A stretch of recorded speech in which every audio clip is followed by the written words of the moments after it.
não é a minha. Então, nem eles me aceitariam, porque eles acham que o que eu faço não é ciência.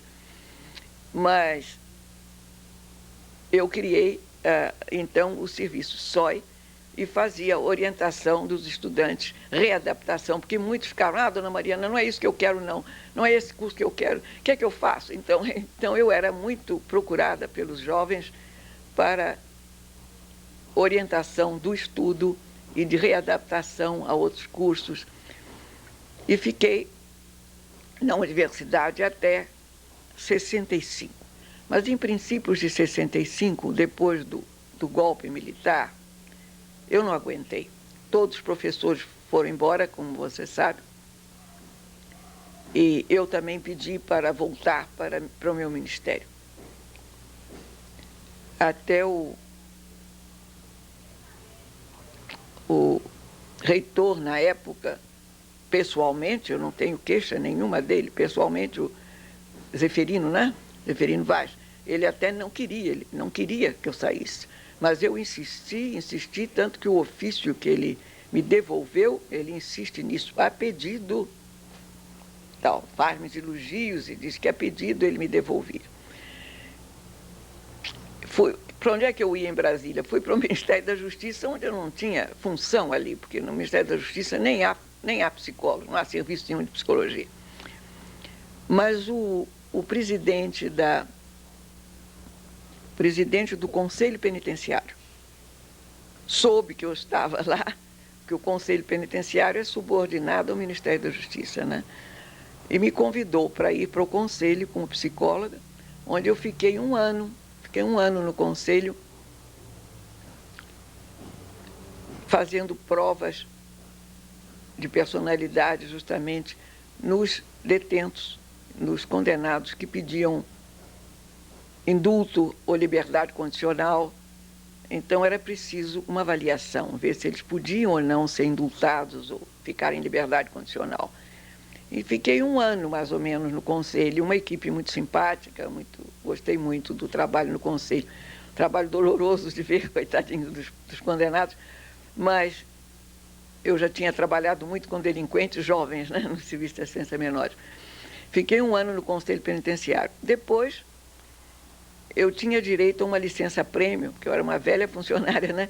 Tinha direito a uma licença-prêmio de 6 meses, quando tinha 10 anos, né, sem falta, para o funcionário. Até hoje isso existe. Eu, então, entrei em licença-prêmio, fui gozá-la na Bahia, queria conhecer o recôncavo baiano e tal. Fiquei uma temporada na Bahia e já tinha tempo para minha aposentadoria. Então, eu emendei a licença-prêmio com a aposentadoria.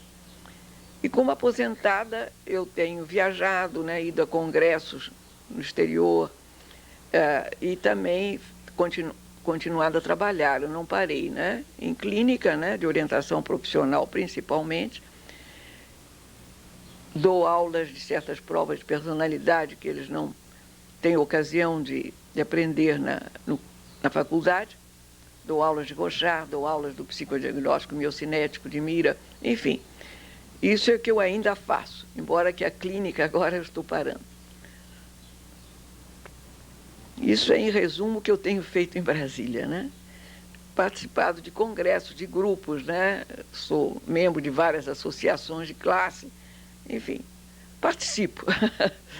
Participo. Mas agora, enfim, eu completei 81 anos, é muito ano, né? Estou no fim da terceira idade. Então, eu tenho que diminuir o meu ritmo de trabalho. Eu tive, o ano passado, 2 distúrbios circulatórios e foi engraçado que foram ambos numa livraria. A primeira aqui na Livraria Brasileira, onde eu já sou conhecida, né? O senhor Oswaldino até me trouxe em casa, aflito, me trouxe em casa depois. E a segunda vez, na outra livraria da Presença. Aí eu estava sozinha e os livreiros ficaram aflitos. A senhora está só, né? Eu digo, estou. Então, eu, quando pude falar, que eu fiquei muito ofegante, eu dei o telefone de uma colega, que ela, felizmente, estava em casa e correu para me buscar, né? Mas eu estou relativamente bem, né? Eu tenho cuidado com a saúde. Sou vegetariana, tenho uma alimentação que eu considero muito saudável, né? Me trato com homeopatia há muito tempo, com médico homeopata, e sou vegetariana também. Eu tenho uma alimentação muito simples, né? De modo que isso contribui para manter a saúde. Mas os anos chegam, né? A máquina se gasta, como com todas as máquinas. Mas eu acho que meu lema, engraçado, eu não tenho apego à vida, não tenho medo da morte, mas eu acho que respeito à vida.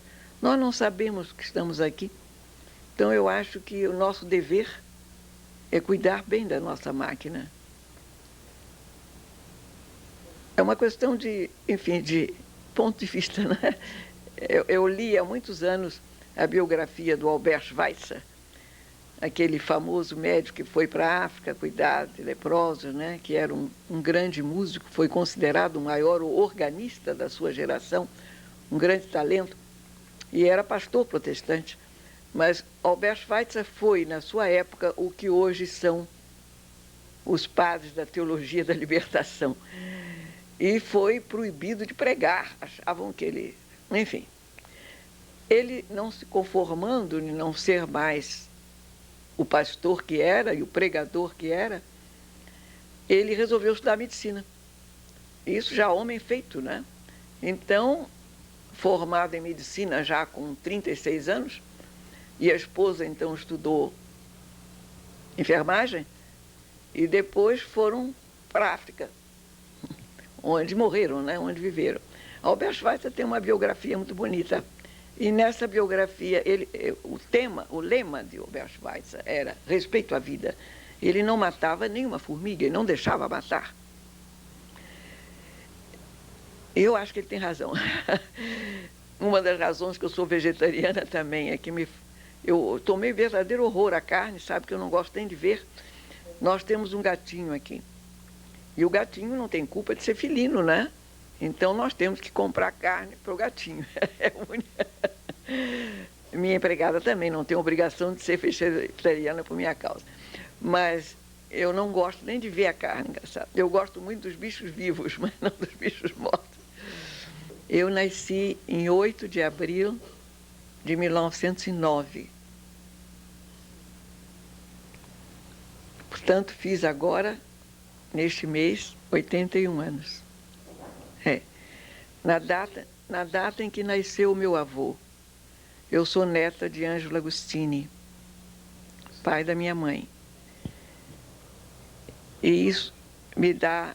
Eu olho para o retrato do vovô, que está sempre ao lado da minha mesa de trabalho, e peço sempre, vovô, me leve venha me buscar como você foi. A última coisa que vovô teve nas mãos foi a mim. Eu era um bebê de 10 meses. Eu era um bebê gordo, pesado. E ele já estava cardíaco, não é? E proibido de carregar peso. Então ele estava comigo no colo. E vovó disse, Ângelo, me dá a menina, ela é muito pesada. E ele não queria dar. Insistiram, ele levantou-se, entregou-me a vovó e disse, vocês não deixam eu gozar minha neta? Deu 2 passos e caiu morto. Morto. Então, eu tenho esperança de ir como ele foi. Nasci no aniversário dele. Esse avô é um estímulo na minha vida, sabe? Eu, quando penso no vovô e vejo que ele lutou, também o Barão de Cotegipe quis matá-lo, ele sofreu mais de um atentado, quis expulsá-lo do Brasil, porque ele era italiano, não era brasileiro, né? E vovô se negou até a se naturalizar. Ele achava que era uma covardia se proteger na naturalização, como ele dizia. Em qualquer lugar do mundo que houvesse uma monarquia escravagista, eu lutaria contra. Como lutou. Lutou muito, né? Agora, quando se deu a abolição, os abolicionistas, Joaquim Nabuco, José de Patrocínio, todos aqueles grandes amigos do meu avô, ofereceram a vovô a cidadania brasileira. Ele, então, legalizou depois. Aí ele aceitou, porque já tinha havido a abolição e, em seguida, a república. De modo que eu não posso desonrar esse sangue que me corre nas veias, né? Eu luto pelos meus ideais. Por isso tenho sido perseguida, né? Fui perseguida pela ditadura militar e mesmo antes disso. Tive um IPM no Rio, um IPM aqui. Ser de esquerda no Brasil ainda é crime, né? E eu sou com muita honra. Henri Vallon era também, além de um sábio, um psiquiatra, psicólogo, sociólogo. Eu digo de Henri Vallon o que Afonso Romano de Santana disse Hélio Pellegrino. Hélio não era um homem, Hélio era muitos. Realmente era. É outra pessoa que está fazendo muita falta, sua voz do Brasil, muita falta. Um grande brasileiro, Hélio Pellegrino. Grande mesmo. Então, Vallon era assim, Vallon era muito. E esse homem era também um dos grandes marxistas da França, né? Fundador de várias revistas marxistas. A La Lumière du Marxisme era o nome de uma das coleções dele. A revista Enfance também, ele era um dos diretores. Quer dizer, era um membro militante do Partido Comunista Francês. De modo que quando eu cheguei ao Brasil, que ser comunista era crime, eu tive a sensação que tinha mudado de planeta. Sofri muito.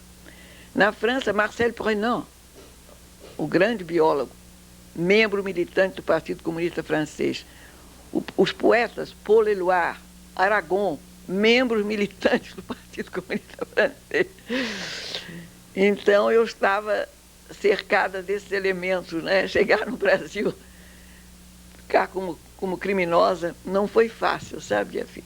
Mas é tal coisa, eu sou neta de Ângelo Agostini e filha de Álvaro Alvim.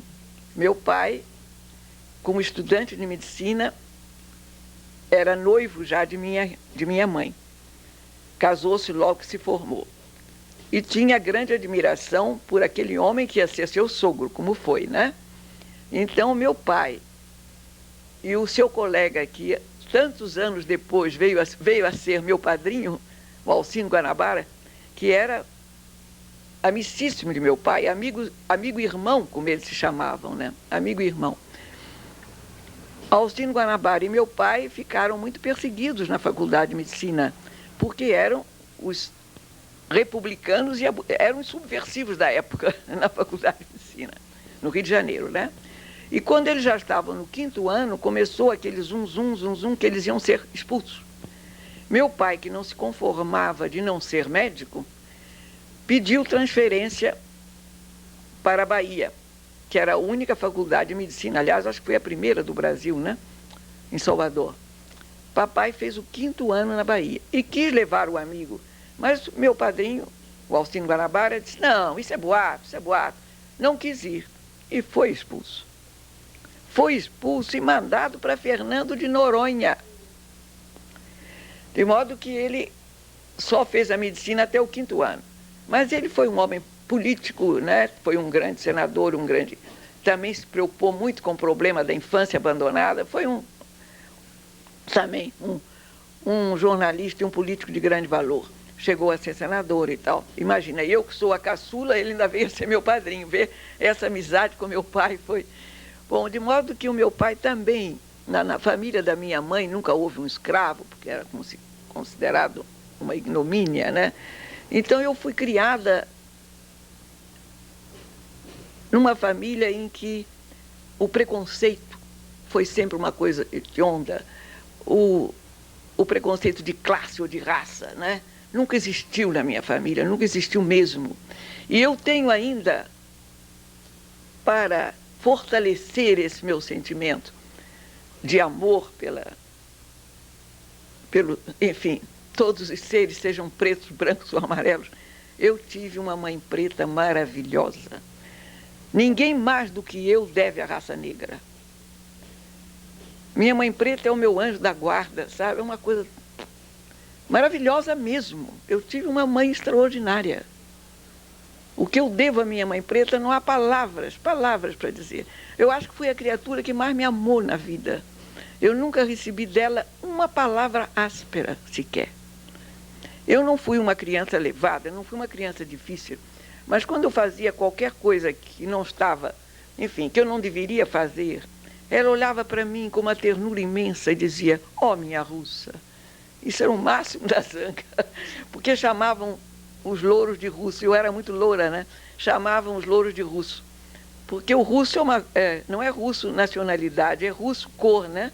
Que é uma cor desbotada, né? Eu acho que é nesse sentido, eu não sei. Ela, ó, minha russa, mas aquele minha russa tinha tanto amor que eu imediatamente ficava quietinha e me encostava perto dela, como quem diz, não faço mais. E ela morreu nas minhas mãos, né? Ela ficou na família com uma pessoa da família, né? Quando eu cresci, que não precisava mais de babá, ela ficou com uma espécie de governanta, ela que orientava os empregados novos, que ajudava a mamãe na orientação da casa, e morreu nos meus braços. Tinha muito amor a ela e ela a mim. Agora mesmo vai haver amanhã, não é? Um grupo de negros americanos, né, no Vila Lobos. Música negra americana, no Teatro Vila Lobos, eu quero ir.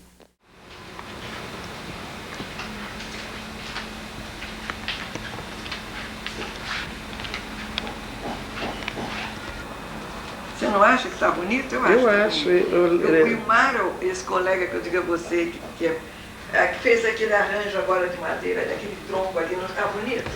Tá, muito.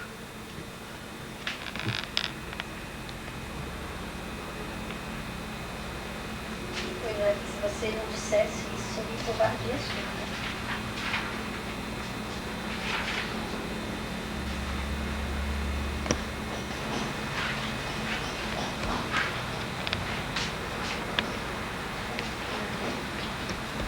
São Francisco abraçado à árvore morta, sofrendo, não é, com a destruição da natureza. Eu acho esse livro, esse quadro dele lindo, lindo. É colagem, tá vendo?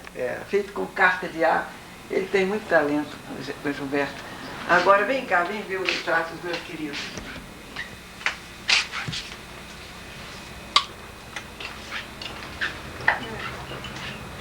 Esse é o avô que eu adoro. Esse é o vovô, o Ângelo Agostini. Meu pai. Um minutinho. Primeiro o avô, como é que ele chamava? Ângelo Agostini. Muito bonito. Italiano. Meu pai. Aqui é Alvim, Álvaro Alvim, médico.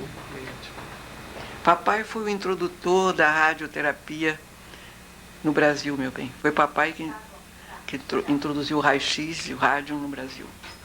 Teve contato com Madame Curie? O amigo. Não só fez contato, como ficou amigo.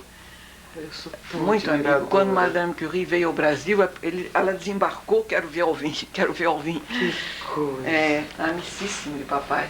E agora? Qual o outro que você vai mostrar?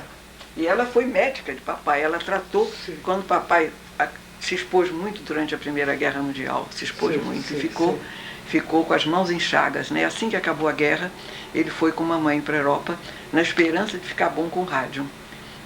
Quando Madame Curie, ele disse: "Você deixa eu calcular a dose de rádio que eu devo receber nas mãos?" Ela riu-se e disse: "Faça, Alvim." Ele calculou e calculou certo. Agora, ela proibiu o papai de entrar na sala de raio-x. Quando o papai voltou, naquele tempo viajava-se por mar. Quando o papai chegou, que o navio atracou, estava no cais um amigo de papai, Fernando Mendes de Almeida. Eu não sei se ele é tio, avô deste padre que sofreu agora tudo. Sim. Eu não sei. Luciano Mendes. Luciano. A família é muito antiga lá de Minas. O Fernando Mendes de Almeida era irmão do Cândido Mendes. O Cândido era jurista, né? Sim. E o Fernando era engenheiro. E ele estava no cais, esperando o papai. Quando o papai abraçou e disse: "Que é isso, Fernando?" Ele estava com câncer no nariz. Câncer externo, o papai curou muitos. Interno até hoje não há cura, mas externo o papai curou muitos, de língua. Então, papai, que estava proibido de entrar na sala de raio-x, virou-se para o amigo e disse: "Passe amanhã no consultório." E no dia seguinte ele estava tratando o amigo com raio-x. E curou o amigo. Agora, ele achava que era o seu dever, que ele não podia parar. Então, minha mãe está com 82 anos já ali. Era uma velhinha bonita. Isso aqui, meu marido. Isso aqui são todos mortos. Sobrinhos que morreram. É. Seu marido também era médico? Não, meu marido era músico. Ele tocava que instrumento? Canto. Ele só fazia câmara, Ele não gostava, tinha a voz para lírico. Então ele deve ter conhecido a Madame Besançon? Não, ele estudou no Brasil. Ele estudou no Brasil com o professor... Oh, meu Deus, eu estou assim, as palavras, a memória está me faltando muito, né? Esse rapaz, quem é? Esse rapaz é filho dessa minha sobrinha, que faleceu, ela faleceu há uns 3 anos, consequência de uma operação de flebite. Filha do meu irmão. Esse rapaz era filho dela, morreu em um desastre automóvel. Esse filho de outra sobrinha morreu em pesca submarina em Fernando Noronha. 4 dias depois de tirar essa fotografia. Isso aqui é a mãe de minhas sobrinhas, minha cunhada, né? Que morreu também. Sim, dona. Agora aqui é Elmira, meu querido Elmira. Isso, é. Primeiro Elmira, né? Mira, tá vendo? Com admiração intensa, se eu mereço isso. Merece. E esse aqui é o meu querido Henri Vallon.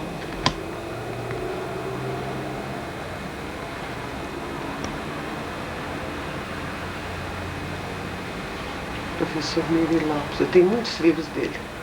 Papai me deixou. Este Henri Vallon. Ele morreu muito idoso. Ele, quando foi meu professor, ele era mais ou menos um homem dessa idade, 45, 40 e tantos anos. Morreu com mais de 80. Este aqui foi um grande ensaísta, filósofo português mesmo, Antônio Sérgio de Souza. Antônio o quê? Antônio Sérgio de Souza. Sim. Antônio Sérgio, quando nós estávamos em Paris, estudando, porque eu me casei e partimos dias depois para a Europa. Sim. Meu marido para estudar música e eu pedagogia. Naquele tempo eu não era psicóloga, tá? Pensava em pedagogia.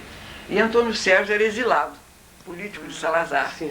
E ele sentia muita falta dos seus alunos portugueses. Meu marido era português. Sim. Então ele tinha muito contato conosco. Sim. Foi um mestre, foi ele que me matriculou no Colégio Sevinha, ele que orientou meu estudo em Paris. Foi um grande mestre também, grande.